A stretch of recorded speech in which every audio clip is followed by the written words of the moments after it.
سوزان اسماعيل مشرفة مشاريع ريون بلدي شيراني بيد الشغلية. حاليا أم الجندي قرموغن مشروع ريون تشيكنا طول ري كيلومتر وعرض ري 8 متر.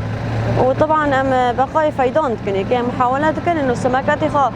باش بيش بوي بيش روجي أم جزفتي حاصلة خابكن وكي أم زانن إنه جندي ما يهري مزنا وبر أصلا جديدين إنه بحكم إنه أبي خي يعني عادي خي تجي كفرن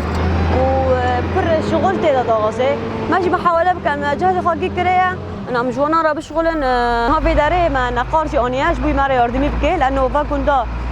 كبري خاي برن إنه نقارش مرة كفران نشكني وبيرا بقايا خاي دكنيكي وكلي داري ماجي بيرا تسوية دكي وأما طبعا دحل دكن طبقي خام محاولات كأنه 3 سنتيمتر تجاوزناكي يعني سوبينج تشالن